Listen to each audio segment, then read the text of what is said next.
ईशदास जी को लेकर गए तो वहाँ उन्होंने बहुत आदर किया। फिर आगे धर्मराज के दरबार में गए। धर्मराज समझो चीफ जस्टिस ऑफ वन ब्रह्मांड, एक ब्रह्मांड का मुख्य न्यायाधीश है वो, और उसके सामने ब्रह्मा विष्णु महेश की भी हिम्मत नहीं पड़ती उससे जाकर के कहीं कुछ वाद विवाद करें। और जो ही परमात्मा धर्मराज के दरबार में पहुंचे, साथ में वो गरीबदास जी, क्योंकि परमात्मा ने उस प्यारी आत्मा का विश्वास दृढ़ करना था कि आई एम गॉड, मैं परमात्मा हूं। जब धर्मराज के दरबार में परमात्मा पहुंचे, वो न्यायाधीश अपने आप कुर्सी छोड़कर खड़ा हो गया। एक ब्रह्मांड का जो न्यायाधीश है वो खड़ा हो गया। अब इसमें क्या होता है कि आध्यात्मिक एक शक्ति है, आध्यात्मिक शक्ति जिसमें जितनी है वो ऑटोमेटिकली सामने वाले को प्रभावित कर देती है, उसके बस की बात नहीं होती। तो जो ही परमात्मा ने वहां प्रवेश किया तो एकदम वो न्यायाधीश एकदम खड़ा हो गया और करबद्ध हो गया। उसको मालूम हो गया कि ये परम शक्ति है कोई। तो परमात्मा ने जाकर के उसको क्या कहा कि धर्मराज कान खोल कर सुन ले मेरी एक वचन। मेरा कोई भक्त हो जिसने ये कह दिया कि मैं कबीर जी का भक्त हूँ, और वो प्रमाणित यानी मेरे अधिकारी संत से जिसको नाम प्राप्त हो, उसका अकाउंट भी मत करना, उसको कोई सजा नहीं देगा तू। तब धर्मराज ने कहा कि परमात्मा जो आपकी आज्ञा, मेरी क्या औकात है मैं आपके भक्त को सजा दे दूं, मैं लाख दुहाई मेरी। लेकिन मेरी एक समस्या है परमात्मा कि आपकी शरण में आने से पहले जिन्होंने जैसे कर्म किए हैं वो यहाँ का विधान है, वो उसको मैंने देने ही पड़ेंगे। मेरी पावर नहीं है कि मैं उसमें कुछ कम और अधिक कर दूं। उसके लिए कोई मेरे लिए कोई विकल्प बताओ, मेरी समस्या हल करो दाता।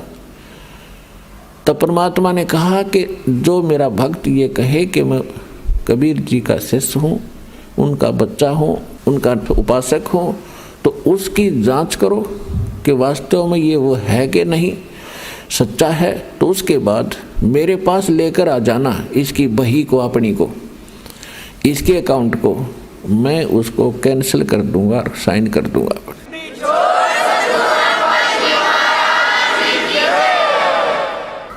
धर्मराज दरबार में देई कबीर तलाक, मेरे भूले चूके हंस को पकड़ियो मत कजाक। बोले पुरुष कबीर से धर्मराज कर जोड़े, तुमरे हंस को पकड़ू नहीं, मोहे 2 ही लाख करोड़।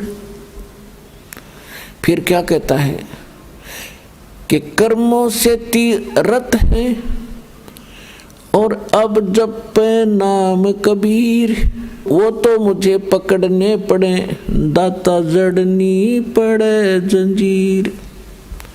कि जो पहले इन्होंने कर्म किए हैं और अब आपकी शरण में आके आपका मंत्र जाप कर रहे हैं, आपके अनुयायी हो गए हैं, तो उनके जो पहले किए हुए कर्म हैं उनके आधार से तो मैंने इनको दंडित करना पड़ेगा, जड़नी पड़े जंजीर। तब परमात्मा ने क्या कहा, कर्म भरम ब्रह्मंड के और पल में करहूं नेस, जिन हमरी 2 ही दी, सो करो हमारे पेशे। जिन्हें मेरी दुहाई भर दी कि मैं कबीर साहिब का बच्चा हूँ, उस परमात्मा का अनुयायी हूँ, तो उनको मेरे पास लाना। कहाँ लाना? इसी प्रत्येक ब्रह्मांड में परमात्मा का एक यहाँ एक अलग स्थान है त्रिकुटी पे। त्रिकुटी एक ऐसा स्थान है जहाँ पर परमात्मा का भी एक ऐसा स्थान बना हुआ है, जैसे प्रत्येक देश में और प्रत्येक देश का एक राजदूत भवन होता है जो अपने निज देश की सब खबरें और उस देश के जो व्यक्ति वहाँ रह रहे हैं उनके से संबंधित जानकारी रखता है। तो ये धर्मराज को भी पता था कि यहाँ एक कार्यालय है जिसमें ये साहब बैठते हैं। गरीबदास जी को तो जिंदा महात्मा दिख रहे थे और धर्मराज को उस रूप में दर्शन हो रहे थे जिस रूप में वो अपने ऑफिस में बैठते हैं, वहाँ अपने दरबार में बैठते हैं। तब उनको कह रहे थे, ये थी तुम्हें कोई ऐसी समस्या आती है तो करो हमारे पेश, वहाँ ले आना इस आत्मा को और गिर तेरी बई को, ये तेरे अकाउंट को भी ले आना। कर्म भरम ब्रह्मंड के पल में करहूँ नेस, जिन हमरी दो ही दी सो करो हमारे पेश। एक पल में काट दूंगा इन सारे ब्रह्मंडों के, तेरे कर्म भ्रम इस ब्रह्मंड के। अमर करूं सतलोक पठाऊं, ताते बंदी छोड़ कहाऊं, बंदी छोड़ हमारा नामम, अदर अमर है अस्थिर ठामम। सतगुरु शरण आके फिर धर्मराज डर कैसा। इस परमात्मा की शरण माने के बाद तो धर्मराज का भय नहीं रहता आपको। एक भक्त, वैसे तो बहुत भक्तों के साथ ऐसी घटनाएं घटी हैं, तो एक आध भक्त की बात याद रह जाती है। वो कह रहा था कि मैं रात्रि में सो गया, रात्रि में दो काले काले व्यक्ति बड़ी बड़ी कद के वो कहने लगे का मेरे साथ चलो, और मैं न चाहते हुए उनके साथ उड़ लिया, विवश पता नहीं क्या हुआ। और मैं जब एक महल सा दिखाई दिया काफ़ी निकट सी, तो मैंने पूछा भाई कहाँ ले जा रहे हो मुझे। उन्होंने कहा कि तेरे को धर्मराज के पास पेश करेंगे, और कहा फिर क्या करोगे, उसके बाद जो आदेश होगा नरक में डालना है या कहीं और भेजना है तो फिर वो ऐसा ही करेंगे। तो उसने कहा कि मुझे फिर बात याद आई कि गुरुजी बताते हैं कि भी हमें तो यम के दूत लेने आ ही नहीं सकते। तो पहले तो ये सोचा कि शायद मेरी कोई करनी में फर्क तो नहीं पड़ गया, कोई भक्ति में। फिर उसने सोचा कि अब क्या बने, गुरुजी का तो आदेश है कि यम के दूत लेने नहीं आ सकते। तो मैं वहीं अड़ गया, खड़ा हो गया, कहने लगा भाई तुम नहीं ले जा सकते मेरे को, तुम यम के दूत हो क्या? हाँ हम यम के दूत हैं। कि भाई तुम नहीं ले जा सकते, पता है तुझे मैं कबीर साहब का उपासक हूँ, भगवान कबीर साहब का बच्चा हूँ। तो बोले चल चल तो आगे न, आगे बात फैसला होगा। वो मुझे आगे की सीटें में पाछे न खिसकूँ तो मेरी उनकी झगड़ा हो गया, गुट्टम गुट्टा। दोनों में से एक बोला भाई पहले पता करा, कदे गलती लाग रही हो, इतना कॉन्फिडेंस से ही आदमी कह रहा है, कदे हम इसने खाम खा पीटे फिर हमें सजा मिला है, जा पूछ के आ तू। एक मेरे पास खड़ा रहा, एक अंदर गया। धर्मराज से प्रार्थना की, महाराज जिस व्यक्ति को आपने लेने के लिए भेजा है वो कह रहा है कि मैं कबीर साहब का शिष्य हूँ, उनका पुजारी हूँ। एकदम धर्मराज के कहते धौला शरीर हो गया, सफेद पीला पड़ गया चेहरा, और उसने देखा उठा का अकाउंट, और मैंने न्यू के न्यू बोलते सुने। वो कह रहा है कि इसने वापस छोड़ दो, मरवाओगे मुझे भी। ये नहीं, वो दूसरा था भाई।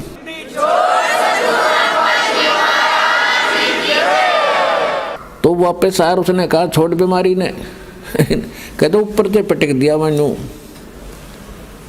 और मैं वहाँ गोते खाता। फिर एकदम नो शरीर में आया। शरीर में आने के बाद भी 10 मिनट तक मेरा शरीर कार्य नहीं कर रहा था, पसीना पसीना। यदि मैं ऐसी दशा ना होती तो मैं ये सोचूं केवल सपना था, और शरीर में जान नहीं, 10 मिनट में हरकत में आए मेरे अंग। और उस दिन जच गई है परमात्मा। मेरी तो आज मौत थी, और जाना था, परमात्मा की समर्थता से और परिचित हुआ, दृढ़ता आई भक्ति में। तो अपने आत्माओं ये सत्कर मान लेना, परमात्मा की महिमा जो दास आपको सुना रहा है ये 100% सही है। और सच्चे दिल तो भक्ति करोगे, नियमित रहोगे, आपको पल पल में दिखाओगा झटके कि भगवान ही सा होया करे। ऐसा होता परमात्मा। और ये क्या करता है भगवान?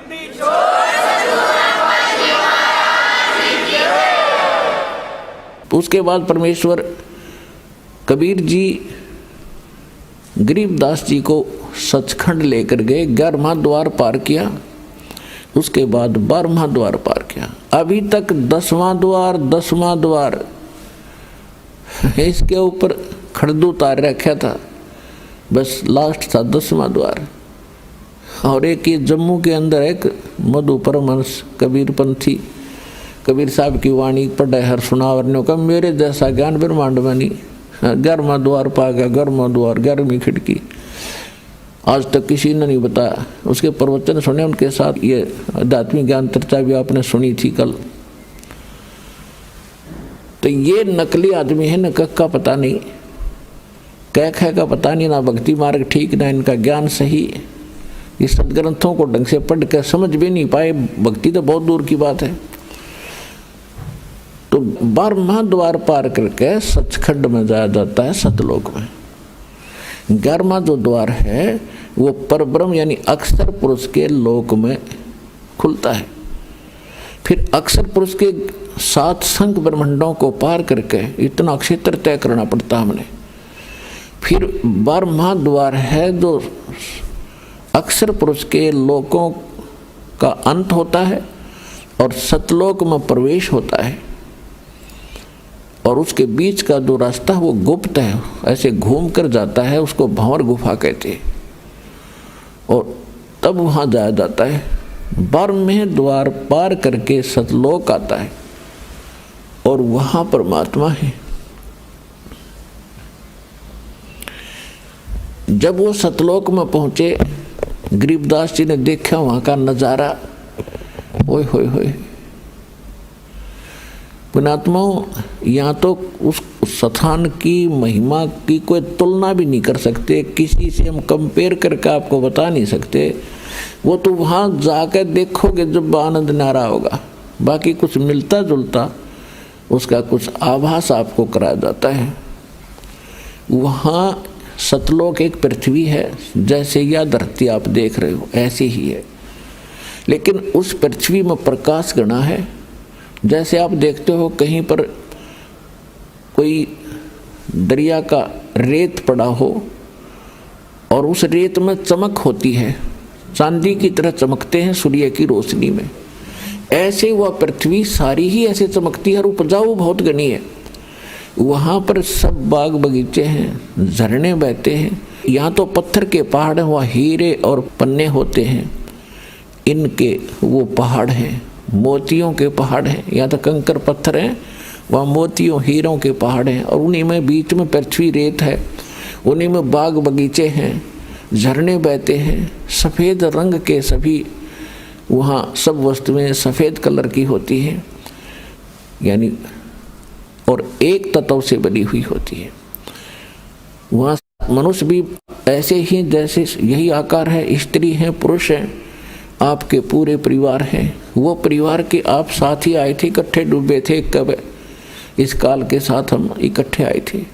और वो परिवार आज पता नहीं कहाँ कहाँ भटक रहे हैं, कोई कहीं कोई कहीं। तो वहाँ जाकर आप फिर से ऐसे ही परिवार बनेगा जैसे आपका यहाँ हुआ है। और ये परिवार तो आपका है ही नहीं, आज पता नहीं किसकी मृत्यु हो जाए। आज आप अपने बच्चों में, अपने परिवार में, अपने माता पिता पति पत्नी में आप कितना मोह करते हो, कितना प्यार से रहते हो। और यहाँ पता नहीं कब किसके ऊपर के बिजली गिर जाए, ऐसे गंदे लोक में हम रह रहे। अब यहाँ हम अपने परिवार में कितने प्यार से रहते हैं, फिर मृत्यु होती है, फिर हम टक्कर मार मार कर रोते हैं। तो ये क्या है यहाँ पर, ये क्या परिवार हुआ, ये क्या व्यवहार हुआ यहाँ का। और वहां जाएंगे ऐसे परिवार बनेगा जैसे यहां बना है, और फिर वहां कभी मृत्यु नहीं होगी, वहां कोई कष्ट नहीं, किसी चीज का अभाव नहीं,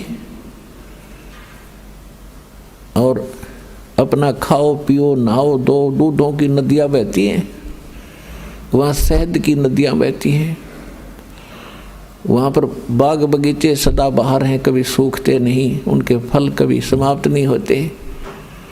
आपके अलग अलग मकान बने हुए हैं, बहुत सुंदर महल, और आगे लान है, प्रत्येक के आंगन में विमान खड़े हैं वहाँ के बने हुए। तो पुण्यात्माओं, ये कोई बालकों का ज्ञान नहीं, ये ना सोचना कोई डूम बाट के गीत है, कोई वैसे रोजी रोटी के लिए बहका रहा हो किसी को। ये आंखों देखा उन संतों ने बताया, भगवान ने आके बताया, और ये सारा ज्ञान आपके रूबरू हो रहा है, ये दास बतान लाग रहा है आपको। तो इस गंदे लोक से निकलने का ईब सु अवसर है। परमात्मा कहते हैं समझा है तो सिर धर पाओ, और बहुर नहीं रे ऐसा दाओ।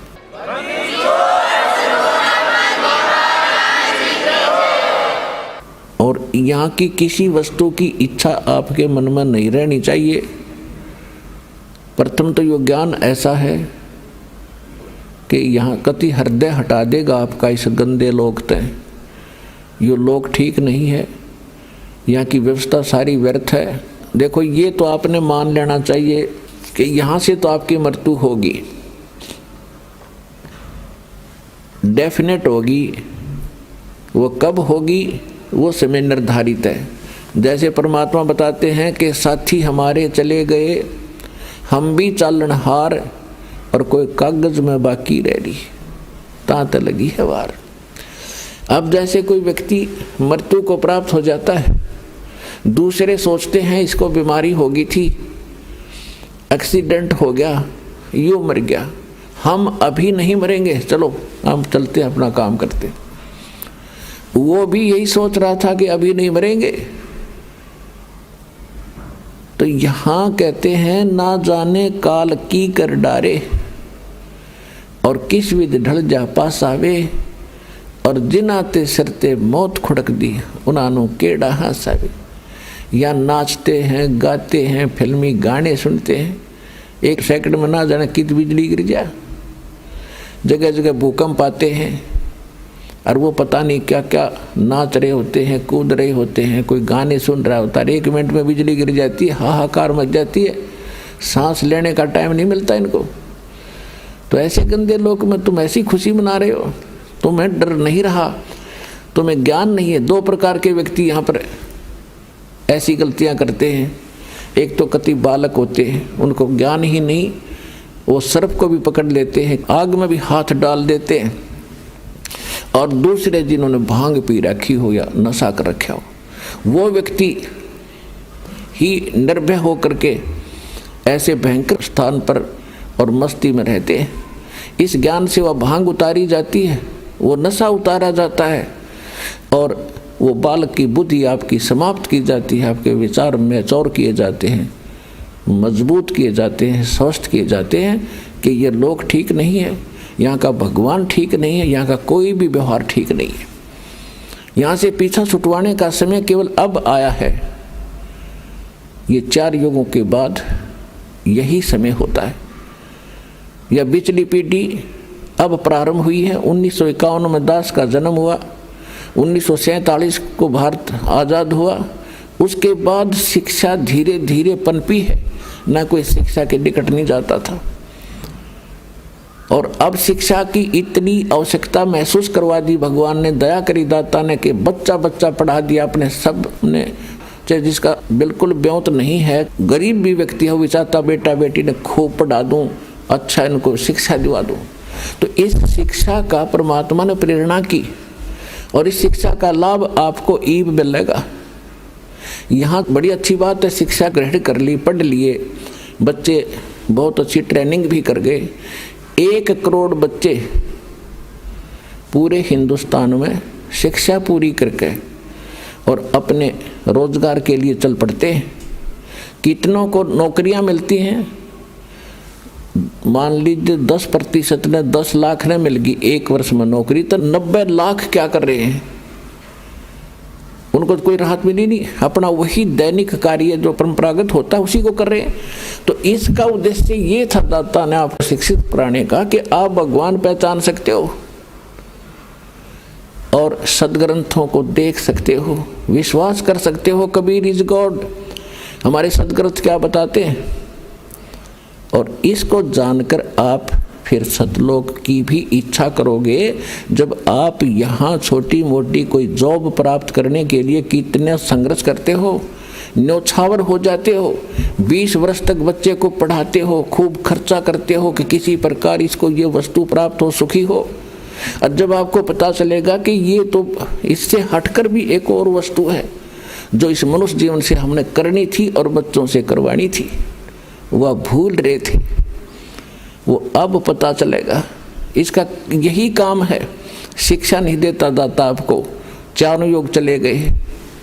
अगर छोटा मोटा अक्षर ज्ञान होता था तो उसको रोजी रोटी आधार नहीं होता था।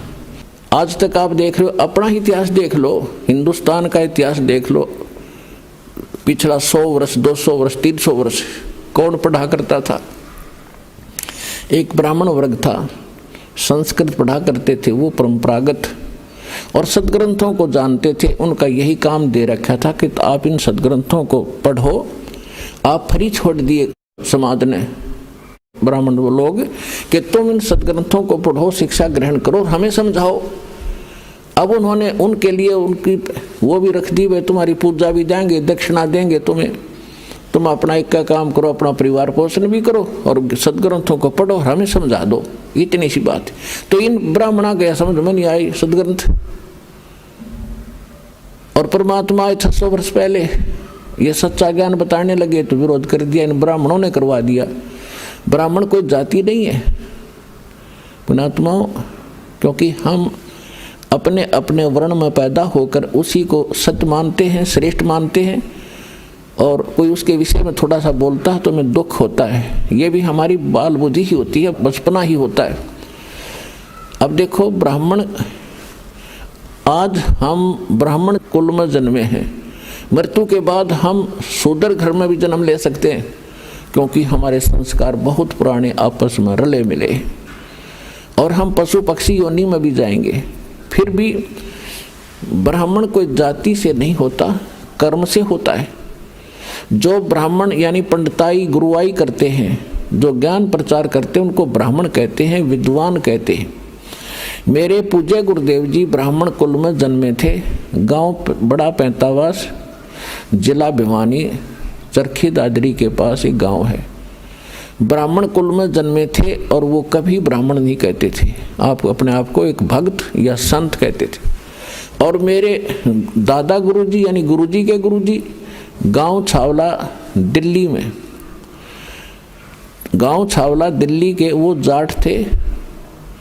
और 15-16 वर्ष की आयु में मेरे परदादा गुरुजी के साथ वो चले गए थे, यानी उनके गुरुजी के साथ। और उन्होंने, मेरे जो परदादा गुरुजी थे, उन्होंने मेरे दादा गुरुजी को शिक्षा ग्रहण करवाई। इंटेलिजेंट थे, काशी विद्यापीठ से उनको पढ़ाया, 4 विषय के आचार्य बन गए वो।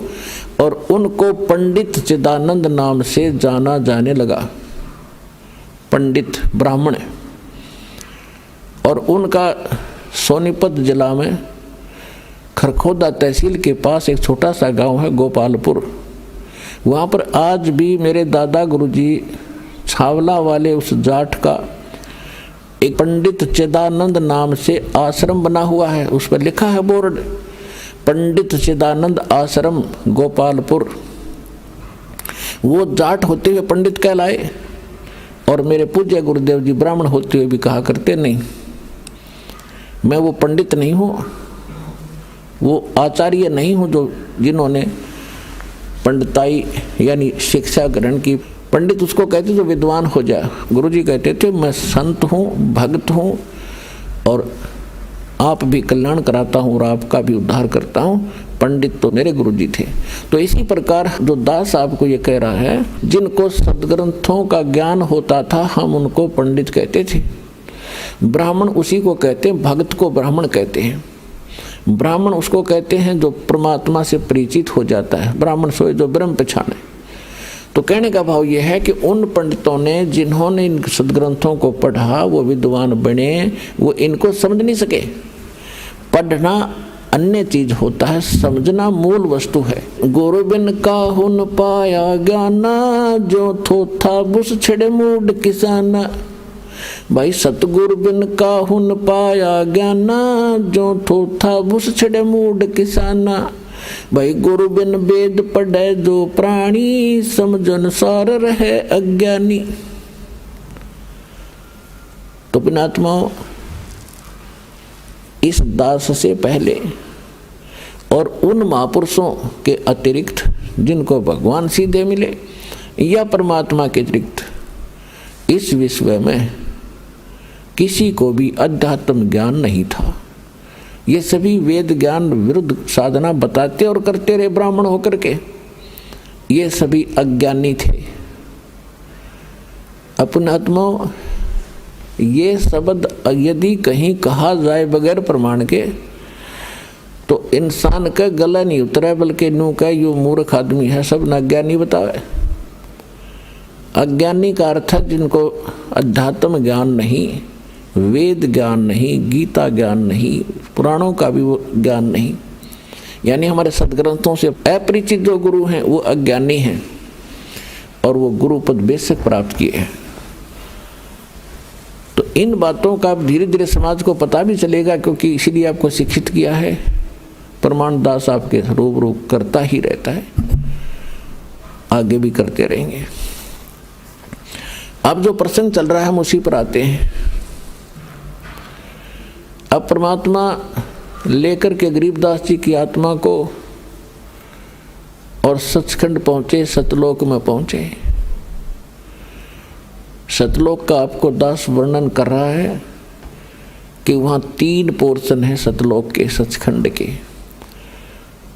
जैसे अपने राजधानी है दिल्ली की, एक तो उसमें बाह्य क्षेत्र है बाहर का जिसमें गांव आते हैं, वो भी दिल्ली ही कहलाती है। और फिर उसके बाद आता है शहर का हिस्सा जहाँ बाजार बने हुए हैं, वो सेकंड पोर्शन। उसके बाद आता है अपनी राजधानी स्थान, अपने जो राजा लोग रहते हैं, प्रधानमंत्री जी रहते हैं, राष्ट्रपति जी रहते हैं, यानी वो स्थान, वो तीसरा स्थान है। तो इसी प्रकार उस सतलोक के भी 3 पोर्शन हैं।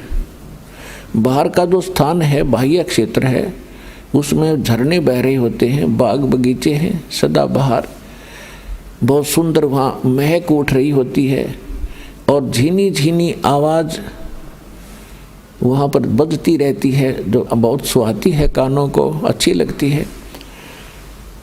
तो वहाँ कोई दुख नहीं, कोई कष्ट नहीं, कोई रोग नहीं, राग द्वेष नहीं, अभाव नहीं किसी वस्तु का, जिस कारण से वहाँ राग द्वेष नहीं।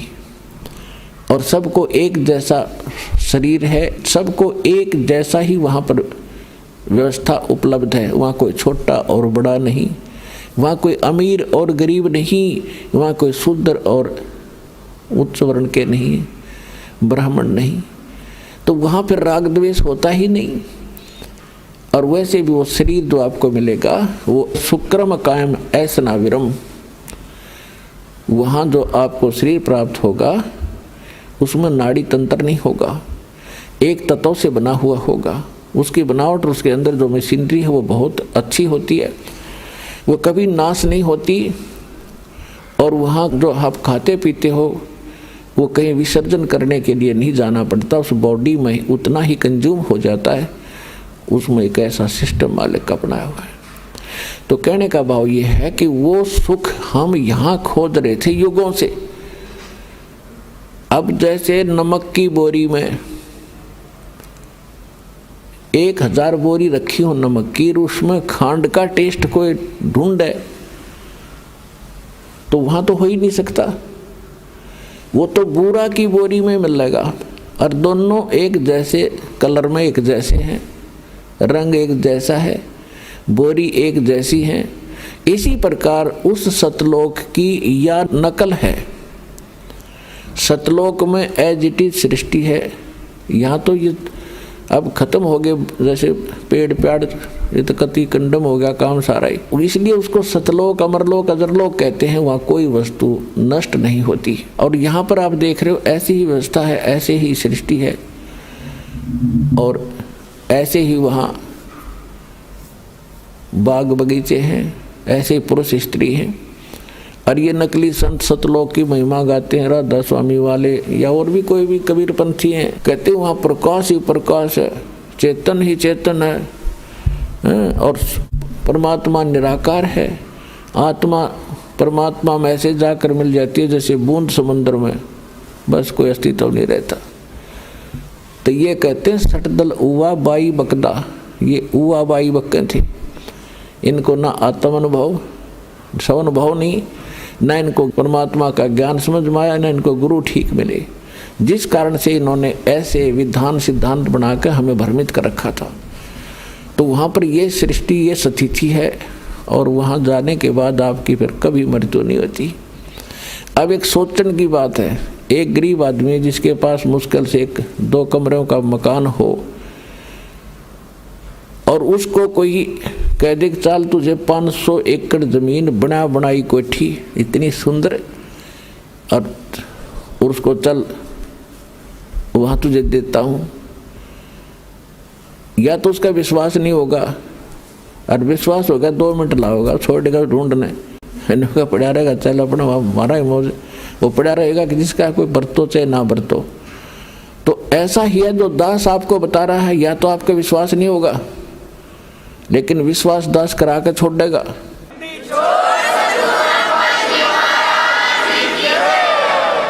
क्योंकि ये दास की बनाई हुई सेल्फ मेड स्टोरी नहीं है, ये गॉड गिवन स्पिरिचुअल नॉलेज है, परमात्मा का दिया हुआ अध्यात्म ज्ञान है।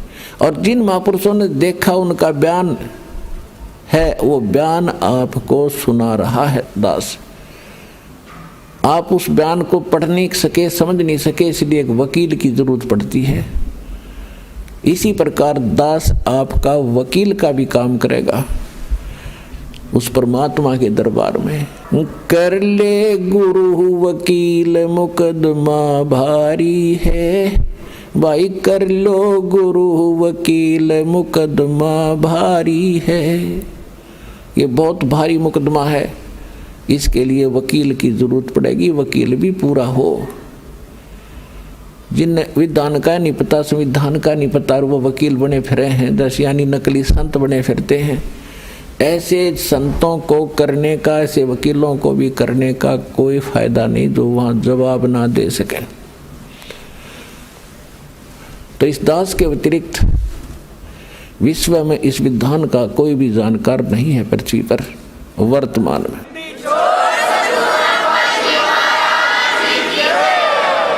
परमात्मा गरीबदास जी को लेकर गए जिंदा महात्मा के रूप में, और गरीबदास जी देखकर उस लोक को होए हैरान रह गए। अजब नगर में ले गए हमको सतगुरु आने, जल के बिंब अगाध गति हम सूते चादर ताने। अजब नगर में ले गए भगवान मुझे खुद आकर के, ये प्रमाण दे रहे हैं गरीबदास जी, अपना एफिडेविट बता रहे हैं वाणी में। तो वहां जाकर क्या देखा कि परमात्मा बैठे हैं सिंहासन के ऊपर, ऊपर सफेद छत्र और सिर पे मुकुट है, जैसे राजा विराजमान होते हैं। और उन परमात्मा के चेहरे को में इतनी रौनक है, इतनी समाइल है कि देखते ही आत्मा खुश हो जाती है। और जो ही गरीबदास जी ने देखा कि ओहो ये बैठे हो भगवान, तो भाई हो न देखते ही रह गया उनके चेहरे की तरफ। उधर से एक परमात्मा अपने दूसरे रूप में, जिंदा महात्मा के रूप में जो नीचे गए थे, वही जाकर के एक चंवर उठाते हैं। चंवर जैसे आप देखते हो यहाँ ग्रंथ साहिब पर करते हैं, पीछे ये घोड़ी के से बाल से आ रहे सफेद सफेद, ऐसा चंवर करते हैं और उठाकर चंवर करने लगे जो सिंहासन पर बैठे भगवान के ऊपर। अब गरीबदास जी देख रहे हैं कि ये बाबा जी जिंदा महात्मा यहाँ का, इनका कोई शिष्य है, यहाँ का नौकर है, सेवक है, जो भगवान पर चंवर कर रहा है, और परमात्मा ये है जो सिंहासन पर बैठे।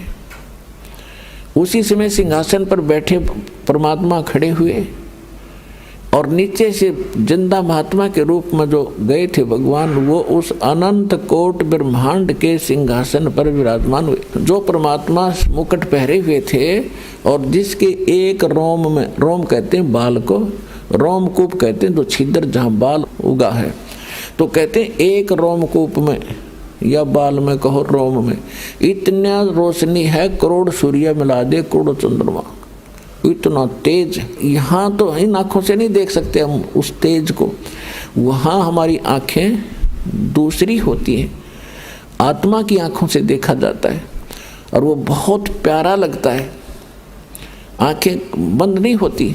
तो गरीबदास जी देख रहे हैं, तो असमंजस में पड़ गए, अभी भगवान कौन सा इनमें, बाबा जी तो इस पर बैठ के कुर्सी पे और भगवान खड़े हो गए चंवर करें जिंदा के रूप पर। थोड़ी सी देर में वो तेजोमय शरीर वो जिंदा महात्मा वाले शरीर में समा गया और एकदम उनका नूरी शरीर हो गया, परमात्मा तेजोमय शरीर।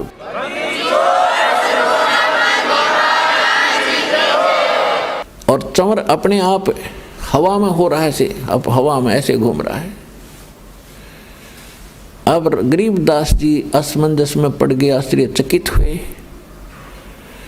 तब परमात्मा ने उसको कई घंटे तक वहाँ ज्ञान सुनाया कि बेटा आप देख रहे हो ये स्थान है तुम्हारा, आप यहाँ रहा करते थे, चींटी तले का हाथी तक गधे कुत्ते सुअर बने फिर रहे हो, वहाँ राजा बनकर, इंद्र बनकर, स्वर्ग में देवता बनकर आप फूले नहीं समाते हो, वो तो नरक है, वो तो कीड़े की कुंड का आग्रह ना, वो स्थान है वो 21 ब्रह्मांड इस लोक की तुलना।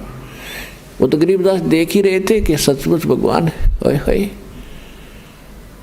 अब कहते हैं गरीबदास जी को मालिक ने बताया कि मैं भाई चारों युग में जाता हूँ। जो उन्होंने उनको कथा सुनाई सारी, वो ज्यों की तो गरीबदास जी ने आकर नीचे बोली और वह नो की नो लिखवा दी गई। तो कहा कि मैं काशी में धानक रूप में रहा करता था, वहाँ दिखा करता, लोगों को कपड़ा बुनता, और मैं एक एक दिन बेटा हजार हजार जगह प्रकट होकर और अब तेरे भाई बहनों को ज्ञान सुनाया करता। लेकिन वो तो इतने अंधे हो लिए, इस काल की भांग पिए पड़े हैं भाई, उनकी आंखें नहीं खुलती। मैं रोवत हूँ सृष्टि को, सृष्टि रोवे मोहे, गरीबदास इस वियोग को हो समझ न सकता कोई। गरीबदास जी को भगवान समझा रहे हैं कि गरीबदास वो सभी मुझे खोद रहे हैं, हे सुखदाई परमात्मा, हे संकट मोचन, हे मंगल करने वाले परमात्मा, आप कहाँ हो, हमें सुख दो। और मैं जब जाके कहता हूँ कि मैं परमात्मा हूँ तो ये मेरी मानते नहीं, मेरा ज्ञान नहीं सुनते। हमारा ज्ञान किने ना सुनिया, ये पर भी लेने जाते है दुनिया। पर भी नहाने जाते हैं कुंभ के मेला पे और उड़े कत्लेआम हो जाता है, एक्सीडेंट दुर्घटना में मर जाते हैं और कोरा पाप कमाते हैं, वहाँ कोई लाभ नहीं। उन बच्चों को काल ने इनको इतना भ्रमित कर दिया। तो गरीबदास जी कहने लगे परमात्मा अब मुझे यही रख लो। परमेश्वर ने कहा बेटा ऐसे नहीं रखा जाता। जैसा आपको पहले बताया था दास ने कि काल भगवान का और परमात्मा का एक एग्रीमेंट हुआ था।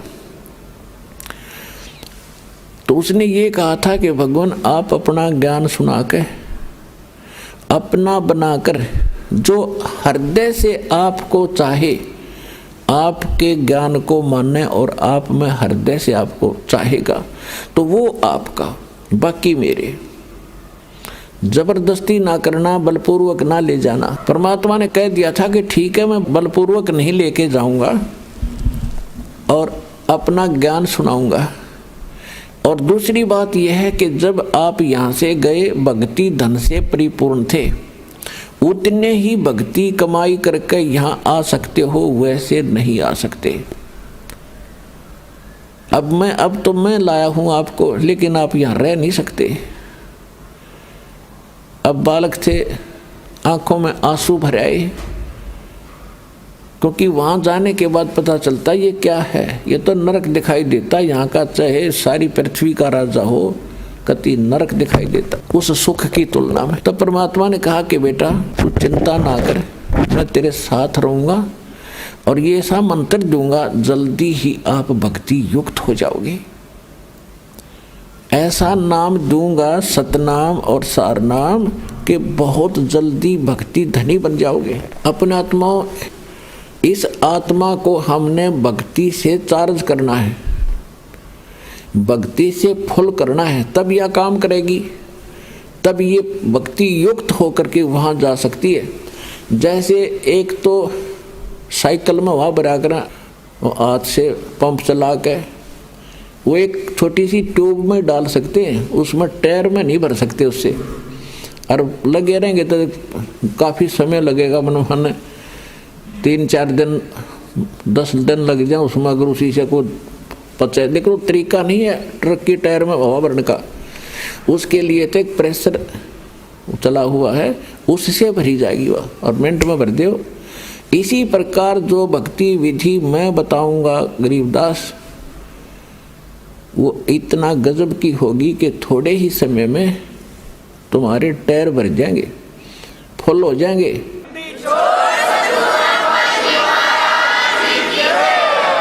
और फिर कितना लोड धर के चल पड़ी हो, खका उठा देंगे वह। तो जब भक्ति युक्त आत्मा हो जाएगी, फिर इसमें कोई रोक नहीं सकता। आस्था वहाँ हो जहाँ आशा ता बासा होई। इस ज्ञान से आपकी एक ऐसी आस्था बनेगी, अरे संसार आप देख ही रहे हो, इसका तो आपको पता ही चल जाएगा, क्योंकि पहले तो आप अपने संसारिक व्यवहारिक काम में व्यस्त थे, लोगों को देख रहे थे, मान लिया था इतना ही काम है मनुष्य जीवन का, बच्चे हो गए, इन्हें पाल दें, इनका विवाह कर दें, फिर इनका संतान हो जा, मर जा बेच सके, इतना ही जान रखा था हमने। अब पता चलेगा इसके मूल कार्य का, और फिर वहाँ जाने की अब विधि का प्राप्त होगी। तो उसके लिए परमात्मा ने उनको बताया कि एक मंत्र है 2 अक्षर का, दूंगा तेरे को, जिसमें एक ओम है, एक दूसरा गुप्त है, और तेरे को दूंगा, लेकिन आप किसी को और को भी बताना नहीं। एक लिख देना अपनी एफिडेविट रूपी वाणी में, अमरवाणी में। और कबीर सागर में, कबीर साहिब की वाणी में कुछ इन लोगों ने गड़बड़ कर दी थी, जिस कारण से परमात्मा ने अपनी महिमा की वाणी गरीबदास जी को अपना साक्षात्कार करवा कर सतलोक ले जाकर वापस छोड़कर उससे कंप्लीट लिखवा दी। कबीर सागर में भी 90% 80% बातें सत्य हैं, 20% इन्होंने अपने हिसाब से उल्टी सुल्टी कर ली, इनका समझ में आई को नहीं। इन नकली कबीर पंथियों के जिन्होंने अपने अनुकूल लगी उसको वैसे ही थोड़ा सा चेंज कर दिया, फिर भी उसमें सत्यता बहुत कुछ है। और गरीबदास जी ने फिर क्लियर कर दिया। अब क्या बताया गरीबदास जी ने अपनी अमृतवाणी में बताया है, सत्य नाम पालड़ रंग होरी हो, भाई 14 लोक चढ़ावे राम रंग होरी हो, 3 लोक पास्यंग धर रंग होरी हो, तो ना तुले तुलाया राम रंग होरी हो। होरी माने जैसे हम होली मनाते थे ना, होली खेलते थे, तो गरीबदास जी के पास जब गरीबदास जी वापस नीचे आए थे, किसी ने कहा कि महाराज आओ होली खेलेंगे, होली। परमात्मा बोले भैया नकली होली नहीं खेला करते हम, अब हमें पता चल गया वो असली होली खेलेंगे, राम रंग वाली। राम के रंग में हम रंगे गए और ऐसे रंग गे यो फिर कदे ना उतरे मेरा। तो उसके बारे में बता रहे हैं, मन राजा खेलन चला रंग होरी हो, उस पर पटन पर लोक राम रंग होरी हो। फिर कहते सत्य नाम पालड़ रंग होरी हो, 14 लोक चढ़ावे राम रंग होरी हो। 3 लोक पास अंग धर रंग होरी हो, तो ना तुलाया राम रंग होरी हो। सतनाम का जो 2 अक्षर का मंत्र है उसकी कीमत बता रहे हैं गरीबदास जी। परमात्मा ने उनको बताया, उन्होंने फिर हमें बताया। तो परमात्मा गरीबदास जी को बता रहे हैं, एक सतनाम का सिमरण श्वास और उश्वास से करने से, क्योंकि ये 2 मंत्र हैं और 2 ही प्रकार से इसका जाप होता है।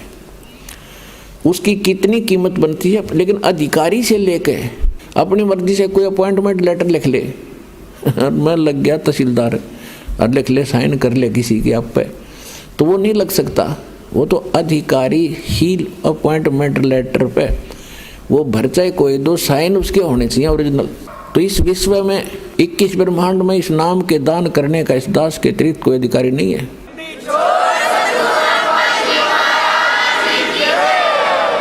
और यदि कोई नकली इस दास से ये मंत्र सभी प्राप्त करके और अपने आप दुकान खोल कर बैठ गया, नाम देने लग गया किसी को, तो सबसे बड़ा दुश्मन है मानव समाज का। अपना नाश करेगा और 100-200 हज़ार को और ख़राब करके उनका भार भी सिर पर धर लेगा। तो उनसे भी सावधान रहना है, ऐसे नकलियों से बचना है और बचाना है अपने भाई बहनों को, मानना उनको प्यार से। देखो यूँ मार्ग है प्यार का, इसमें धक्का नहीं चलेगा। भगवान का अनुबंध है, उस काल के साथ एक एग्रीमेंट है कि ज़बरदस्ती ना करना। तो आपने इस फार्मूले को अपनाना है, ज़बरदस्ती नहीं करना, प्यार से समझाना अवश्य। चाहे कोई गाली दे, आपने बुरा बोला है। अब जैसे एक छोटा सा बालक और अग्नि में हाथ देने चला, हीटर जला था, हीटर की तरफ भाग रहा है और उसको उठा लिया बड़े भाई ने, बहन ने या पिता ने, और वो रो रहा है मुझे छोड़ दे, और वो उधर से बालक है नादान थप्पड़ भी मार रहा है सिर में, मुझे छोड़। तो हम नहीं छोड़ सकते, उसका बुरा भी नहीं मान सकते कि बालक इसको पता नहीं और छोड़ दिया तो जलेगा यूँ। तो ये कहते हैं ना, भावनाओं को ठेस पहुंचाता है रामपाल। रामपाल भावनाओं को ठेस नहीं पहुंचाता, आपका जीवन बचाता है।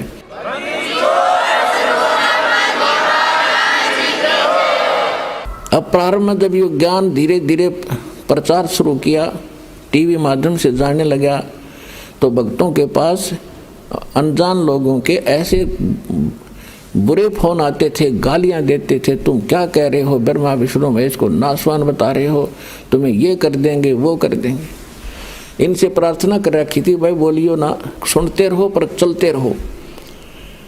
एक दिन आवेगा, इनकी भांग उतरेगी, ज्ञान सामने रखा हुआ है, और अब भी नहीं समझेंगे, फिर तो पत्थर हैं ये। और फिर जान बूझ साची तजय करे झूठ ने, ताकि संगत है प्रभु सोपन में भी ना दे। आंखों प्रमाण देख के और फिर भी नहीं मानेगा तो पत्थर आदमी है, कहते इसे नालायक के तो सपने में भी ना मिला हमने।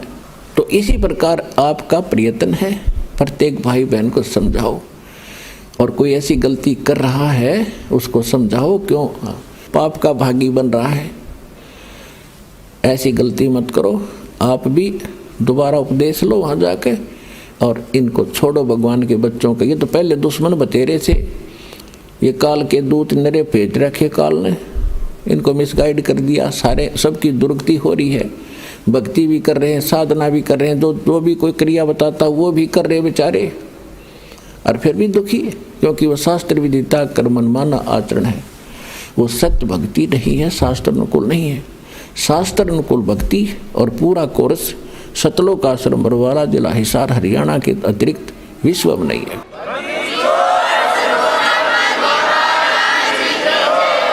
तो प्रसंग चल रहा है कि एक सतनाम के जाप को अधिकारी इस दास से प्राप्त करके एक भी सांस अपने स्वरित और निरत, मन और पवन, इन चारों पदार्थों को एकत्रित करके लेना है। कबीर साहब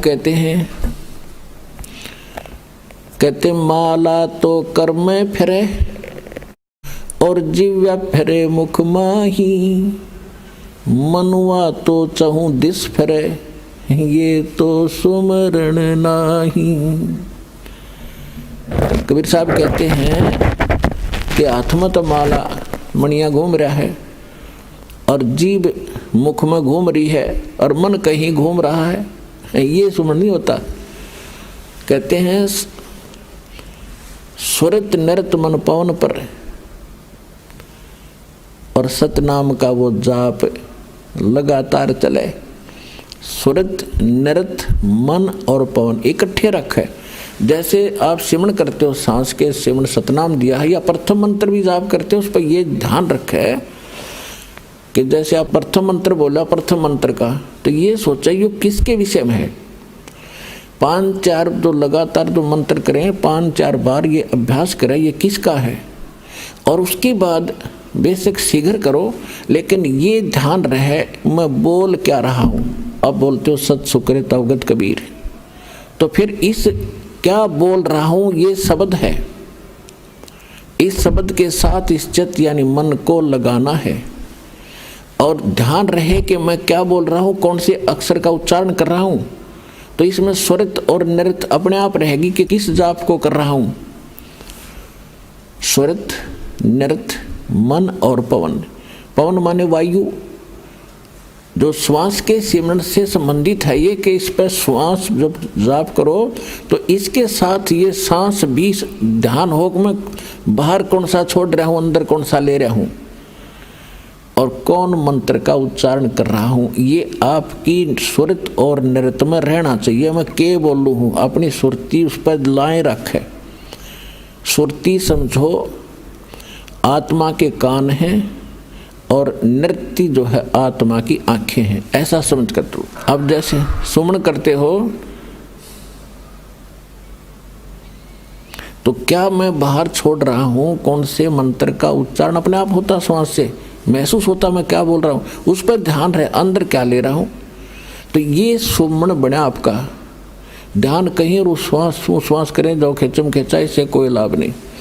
सुरत नृत्य उस पर लगी रहे, मैं क्या बाहर छोड़ रहा हूँ, क्या अंदर ले रहा हूँ, या प्रथम मंत्र में किस किस जाप को कर रहा हूँ। जब जल्दी करते हो, क्योंकि स्वाभाविक हो जाता है जल्दी करना पड़ता है, तो उसमें ये सोचो मैं बोल के रहा हूँ। पहले तो ये पता हो कि किस किस का जाप है, ये 2-4 बार अभ्यास करके फिर बेसिक केवल शब्द पर ही ध्यान रख सकते हो। के बोल रहा हूँ,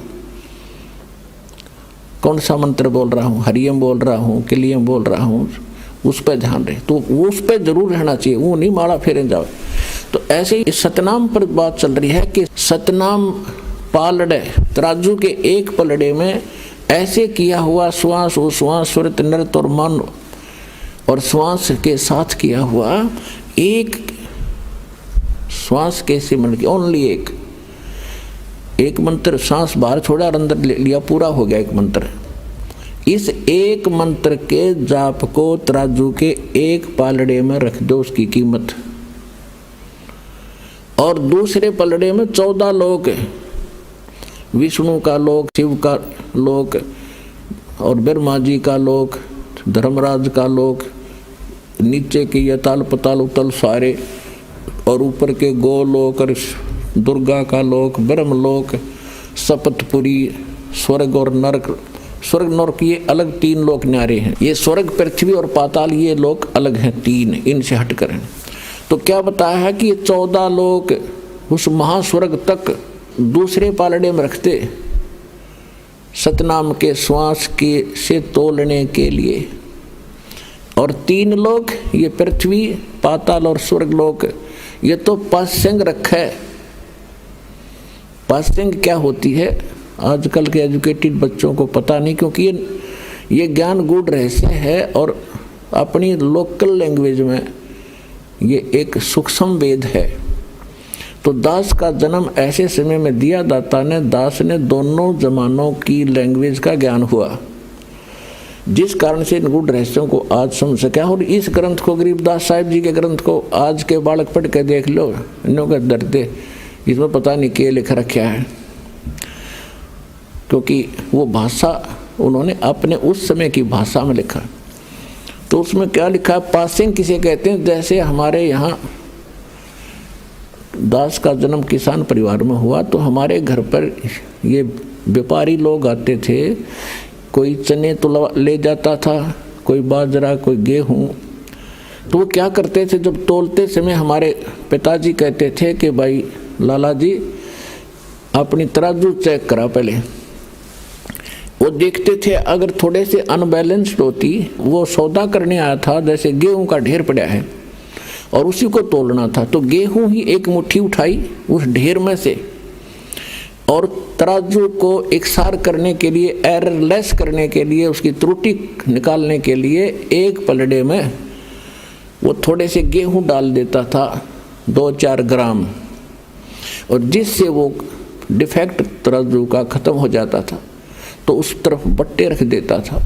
और फिर उसके बाद वो सौदा कणक का तो घनौट था, वो पासिंग का तो कोई सौदे में अकाउंट है नहीं उस पासिंग का, तो जो रखे थे इतने गेहूं, तो ये पासिंग समझो। तो अब क्या बताते हैं गरीबदास जी, सतनाम पालड़े रंग होरी हो। सतनाम के 2 अक्षर हैं, वो तो स्पष्ट लिखा है वाणी में। सतनाम तो दास इसलिए बोल रहा है, इसको थोड़ा सा सार्वजनिक कम कर रहा हूं अभी, वैसे कर तो दिया तकरीबन। वो 2 अक्षर का नाम है, एक ओम और दूसरा वो तत् सांकेतिक है। कहते ये सतनाम है 2 अक्षर का, ये 2 अक्षर के नाम का जाप सतनाम कहलाता है। तो कहते सतनाम पालड़ रंग होरी हो और 14 लोक चढ़ावे राम रंग होरी हो। 3 लोक पासिंग धरे रंग होरी हो, तो ना तुले तुलाया राम रंग होरी हो। ओए होए, अब एक सिमरन की ओए होए इतनी कीमत है। और परमात्मा खुद अपनी वाणी में बोलते हैं, कबीर कहता हूँ कहीं जात हूँ और कहूँ बजा के ढोले, श्वास जो खाली जात है ये 3 लोक का मोल। ये तो जो बिना नाम करे तुम खाली छोड़ रहे हो, ये भी इतना कीमती है, 3 लोक का मोल। और सतनाम के साथ जाप किया जाता, कहते 3 लोक पासिंग धरे रंग हो रही हो, तो ना तुला तुला राम रंग हो रही हो। इसकी इतनी कीमत बन जाती है सतनाम के जाप से। और फिर सारनाम, ओए होए, उसका तो कहना है कि आपके ऊपर जो परमात्मा ने रहम किया है उसका कोई एस्टीमेट लगा कर दास नहीं बता सकता, कितनी दया आपके ऊपर हुई है। यहाँ आना हंसी खेल है। आप देख लो हरियाणा के लोग कितने आ रहे हैं, और मध्य प्रदेश, उत्तर प्रदेश, राजस्थान, वहाँ से कैसे आ रहे हैं। तो कहते हैं अभी तक इन्होंने ज्ञान नहीं या इनके इतने अच्छे संस्कार नहीं बने हैं जो यहाँ तक पहुँच सके। तो एक दिन ऐसा आवेगा, परमात्मा ने बोल रखा, पूरा विश्व ने ही ये ज्ञान स्वीकार करना ही पड़ेगा और कोई विकल्प नहीं है, नहीं तो घने दुखी हो जाएंगे।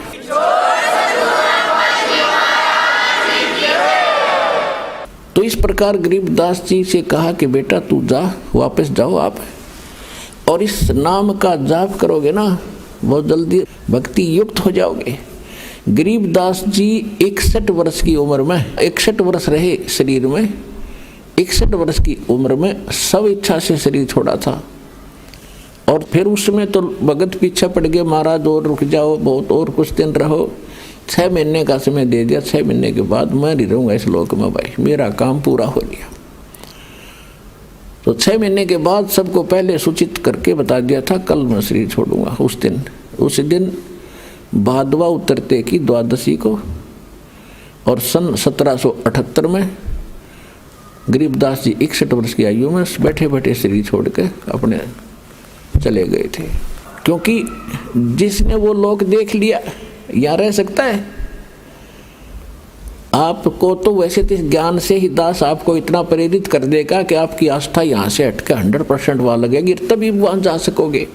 ये नहीं है कि आप यहाँ की व्यवस्था, जैसे बच्चे हैं या भाई बहन माता पिता हैं, इनको भी प्रेरित करो, इनको भी समझाओ, साथ रखो अपने। और लास्ट में जब मृत्यु के समय एक ध्यान रखे, किसी भगत की भी मृत्यु होती हो तो उस समय उससे ये नहीं पूछे तेरा कौन याद आव है किसने बुलावा, उसको ये कहे सुरतीला सतलोक में कदे उड़ जाए यहाँ पोते पोतिया में पीछा छुटवा ले, टाइम है तेरा। तो वो थोड़ी भूल पड़े तो उसका याद दिलानी चाहिए, सुमन कर भगत जी, सुमन ना छोड़िए। गरीबदास जी को परमात्मा ने समझा बुझा के और वापस भेज दिया। उधर से क्या हुआ कि पीछे से वो पाली गवाले थे, उनका याद आई 4-5 घंटों के बाद। वो दूर ले गए उन पशुओं को। उन्होंने कहा वो बालक कहाँ है, लड़की का लड़का, उसको लिया उठा कर। उसका समय आ गया गाय घेरन का, उसकी नंबर आ गया यहाँ पाली बनकर खड़ा होने का। तो वो पहुँचे वहाँ पर जहाँ पर वो छोड़ के आए थे। गरीबदास जी 10 वर्ष के बालक, पहले अच्छे हट्टे कट्टे शरीर थे, अच्छा मजबूत सा शरीर होता था, ऐसे बैठे आसन लगाए। तो उसने दूर से आवाज़ लगाई पहले तो, फिर निकट जाकर उसको पकड़ के कहा खड़ा हो ले भगत जी, समाधि कहाँ चली गई तेरी। वो गिर गए, क्यों वो शरीर में थे ही नहीं। अब उसको देखा सड़कों डॉक्टर ने देखी, खत्म। उसने आवाज़ लगाई कि लड़का मर गया, भाग्यो। वो पाली दौड़ कर आई, सबने देखा सचमुच बाबा जी ने जादू तंत्र का दूध पिला दिया, बालक मर गया। गांव में दौड़ कर आए, 1.5 किलोमीटर दूरी पर खेत था। गांव में दौड़ कर आए, गांव वालों को पता चला, माता पिता तो दोनों अचेत हो गए, बेहोश हो गए इकलौते पुत्र की मृत्यु सुनकर। क्यों 12 वर्ष के बाद उत्पन्न हुआ था, 10 वर्ष का हो चुका था, गास नहीं थी। दोनों माता पिता बेहोश हो गए बच्चे की मृत्यु सुन के। नगर के लोग जा कर के वहाँ से शव को घर पर लाए, अंतिम संस्कार के लिए चिता पर रख दिया। उधर से परमात्मा ने कहा कि जा बेटा, तेरा शरीर नाश करने वाले हैं। तो उसी समय चिता के ऊपर ही सचेत हो गए, और जो बंधन बांध रखे थे, जो बांध कर ले जाते हैं घर से, वो अपने आप टूट गए।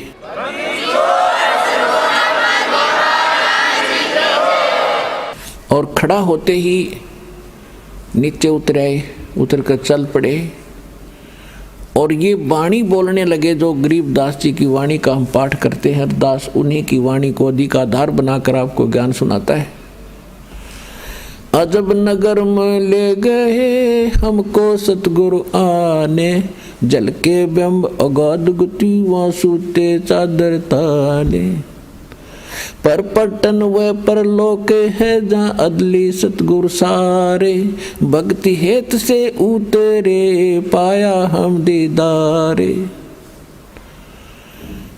इस भाषा को गांव वाले नहीं समझ सकते, और जो मालिक ने उनके अंदर वो ज्ञान फीड कर दिया तो करना ही था कंप्यूटर की तरह, फिर वो बोलने लग गए।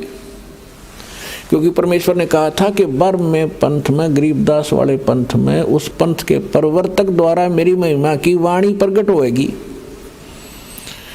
वो तो होनी ही थी।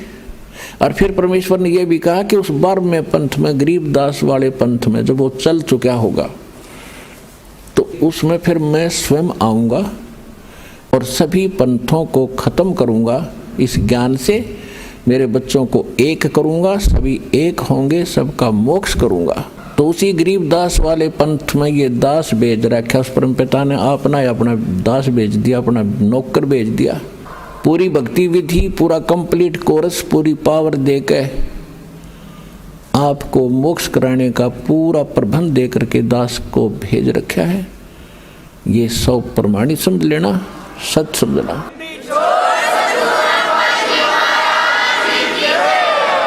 अब ऐसे ही गांव वालों ने सोचा, भाई बाबा जी ने जंतर मंत्र का दूध पिला दिया, जादू जंत्र का टोने टोटका करके कुंवारी गाय का दूध निकाल कर पिला दिया, और लड़की का लड़का पागल हो गया।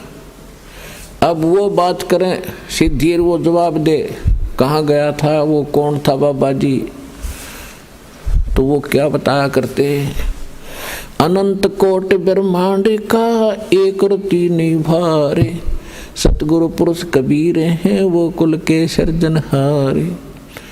और फिर क्या बताते थे, अलल पंख अनुराग है सुन मुंडल थीरे, दास गरीब उधार दिया मोय सतगुरु मिले कबीर।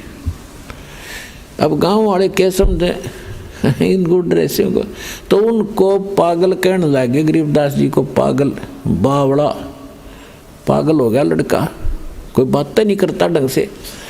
तो न्यू सोचा भी कोई बात नहीं, लड़की इस बावड़े ने देख कर जी लेगी, ये जीवित हो गया, पागल है जैसा भी, या लड़की मरा हो नहीं था इसकी माँ, अब इसको देख कर अपना जीवन जी लेगी, ये कहकर सब्र कर लिया। उसके बाद झाड़ फूक वालों को भी दिखाया, जादू जंत्र वालों को भी दिखाया, लेकिन उस पर क्या असर करे ऐसा जादू जंत्र वाला, वो तो जिसने जादूगर ने जो मंत्र कर रखा है वो ही चलेगा फिरते। अब 3 वर्ष के बाद एक दादू पंथी संत था, क्योंकि दादू साहिब जी को भी परमात्मा ऐसे ही लेकर गए थे सचखंड में, एक जिंदा महात्मा के रूप में आए थे। और 7 वर्ष के दादू जी थे तब बच्चों में खेल रहे थे, वहाँ उनको मिले थे, सचखंड लेकर गए थे, फिर वापस छोड़ा था। तो दादू साहिब जी ने परमेश्वर कबीर जी की बहुत महिमा गा रखी है। जिन मुझको निज नाम दिया सोए सतगुरु हमारे, दादू दूसरा कोई नहीं वो कबीर सिरजनहारे। जो दादू पंथी संत था, बनिए के घर जन्म था उसका, 65 साल की उम्र होली थी, घर त्याग कर सन्यासी होकर के, बाल बच्चे छोड़ कर वो दादू पंथ में दीक्षित होकर के और सन्यासी बनकर घूमता रहता था। कभी किसी गांव में जाता था, सत्संग करता था, कभी ऐसे शिष्य बना रखे थे। तो छुडानी के अंदर भी उनका एक शिष्य था, उसके वहाँ रुका करते थे, साल में 2 वर्ष में उधर आने का उसका नंबर आता था। तो 3 वर्ष के बाद जब वो वहाँ पहुँचा छुडानी में, तो जिसका वो शिष्य था उसने प्रार्थना की कि महाराज जी हमारी लड़की के लड़के पर किसी ने जादू जंत्र कर दिया, ऐसे ऐसे कुंवारी गाय का दूध निकाल कर पिला दिया, वो लड़का मर गया था। यह तो शुक्र है भगवान का, उसके सांस वापस आ गए, लेकिन वो पागल हो गया। और कहते हैं संतों की विद्या को संत ही काट सकते हैं। आप दया कर दो, आप कुछ कर सकते हो तो उस दादू पंथी गोपाल दास नाम था उसका, गोपाल दास ने कहा कि भी लाओ मेरे पास, कोई दिक्कत नहीं, भूत प्रेत का साया नहीं रहेगा, मैं जानता हूँ विद्या। अब वो व्यक्ति गरीबदास जी के नाना जी के पास गए और उनसे कहा कि ऐसे ऐसे मेरे पास एक महात्मा आते हैं, बड़े पहुँचे हुए हैं और बच्चे का वो इलाज कर देंगे। तो 5-7 गाँव के बुजुर्ग से, जिम्मेवार से आदमी उस बच्चे ने लेकर वहाँ गए, उसी गांव उसके घर पे। तो गोपाल दास ने पूछा कि बेटा वो कौन था जिसने तुझे बर्बाद कर दिया, क्या नाम था उसका, कौन था वो, क्या किया उसने? तो गरीबदास जी ने कहा कि मुझे बर्बाद नहीं किया, मुझे आबाद कर दिया। अजब नगर में ले गए हमको परमेश्वर आने, जल के बिंब अगाध गति हम सूते चादर ताने। हम सुल्तानी नानक तारे दादू को उपदेश दिया, जात जुलाहा भेद न पाया वो काशी माहे कबीर हुआ। अनंत कोट ब्रह्मांड का एक रति नहीं भारे, सतगुरु पुरुष कबीर हैं ये कुल के सिरजनहार। काफी देर तक गरीबदास जी ने वो अमृतवाणी की बौछार लगा दी। अब गोपाल दास का होश हवास उड़ गए कि गांव वाले इसने पागल कहे, अरे तेरा गजब हो, ये तो अनमोल रतन से भरे पड़े हैं ये बच्चे, ऐसी अनमोल वाणी, ऐसा ज्ञान मेरे हृदय में टच कर रहा, मुझे एक एक वाणी इसकी। तो कहने लगा वो 65 साल का महात्मा उन बुजुर्गों को कहने लगा, गांव वालों ये बावड़ा को नहीं, ये बावड़ा नहीं है, बावड़े तो तुम हो जो इसको समझ नहीं पा रहे। और वो 65 साल का बुजुर्ग एक 13 वर्ष के बच्चे के आगे हाथ जोड़ कर खड़ा हो गया। अन्नू के महाराज जी यह वाणी लिखवा दो, यह वाणी लिखवा दो, तो अनमोल रतन है दाता, कलयुग में जीवों का उद्धार करेगी, वाणी लिखवा दो। अब गरीबदास जी चल पड़े उठ के उसको पक्का करने के लिए। गांव वालों ने सोचा बाबा जी का भी असर हो गया इसमें, तो बुरी है बला है कि गरीबदास में, कई बाबा जी भी पागल हो गया, इस पर भी असर हो गया इस बच्चे वाले संकट का। वो तो संकट देखा था उन्होंने, संकट मोचन थे वे।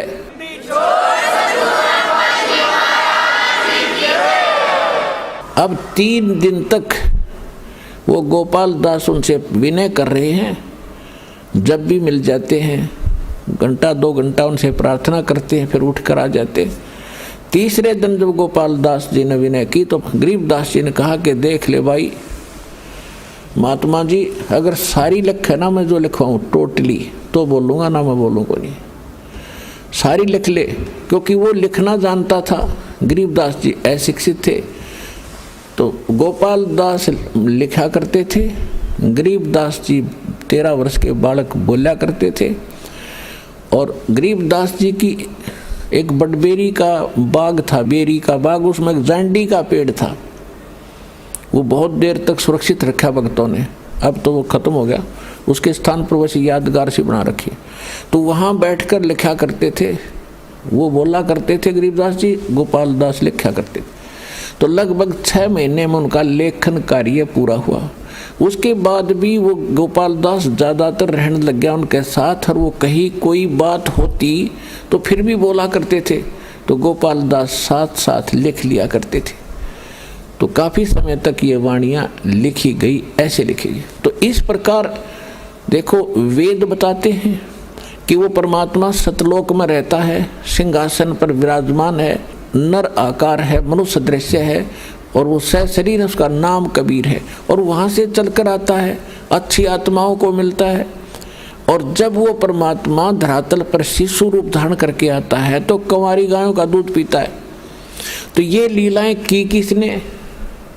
आज तक किसी भी संत महापुरुष या जिसको हम भगवान मानते थे उनकी किसी हिस्ट्री में दिखा दो जो वेदों से मिलती हुई लीलाएं की हो।